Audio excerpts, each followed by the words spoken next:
ಬಹಳ ಜನ ಅನುಮಾನ ಇದೆ. ಮೆಡಿಕಲ್ ಕಾಲೇಜು ಈಗ ಅಶೋಕ್ ರೈ ಇದನ್ನೆಲ್ಲ ಕಳೆದ ವರ್ಷನೇ ಹಿಡಿದು ಬಿಟ್ಟಿದ್ದ ನನಗೆ ಇದೊಂದೇ ನಾನು ಮೆಡಿಕಲ್ ಕಾಲೇಜ್ ಕೊಡ್ತೀನಿ ಅಂತ ಹೇಳ್ಬಿಟ್ಟಿದ್ದೀನಿ.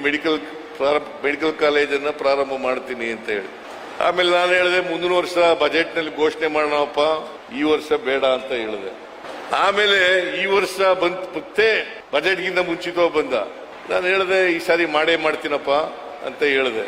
ಅದು ಹೇಳಿದ ಮೇಲೆ ಬಜೆಟ್ ನಲ್ಲಿ ಘೋಷಣೆ ಮಾಡಿ ದಕ್ಷಿಣ ಕನ್ನಡ ಜಿಲ್ಲೆಯ ಮೆಡಿಕಲ್ ಕಾಲೇಜು ಪುತ್ತೂರಿನಲ್ಲಿ ಪ್ರಾರಂಭ ಆಗ್ತದೆ.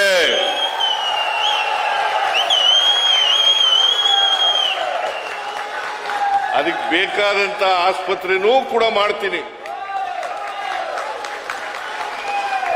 ಯಾರಿಗೂ ಅನುಮಾನ ಬೇಡ.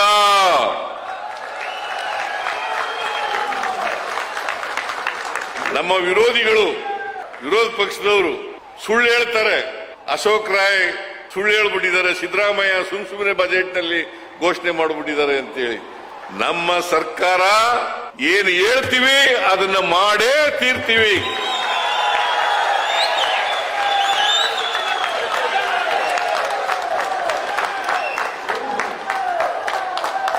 ಏನ್ ಹೇಳ್ತೀವಿ ಅದನ್ನ ಮಾಡೇ ತೀರ್ತೀವಿ. ನುಡಿದಂತೆ ನಡೆಯುವ ಸರ್ಕಾರ ಯಾವುದಾದ್ರೂ ಇದ್ರೆ ಅದು ಸಿದ್ದರಾಮಯ್ಯನ ಸರ್ಕಾರ, ಕಾಂಗ್ರೆಸ್ ಸರ್ಕಾರ ಅಂತಕ್ಕಂಥ ಮಾತುಗಳನ್ನು ಹೇಳಲಿಕ್ಕೆ ಬಯಸ್ತಾ ಇದ್ದೆ.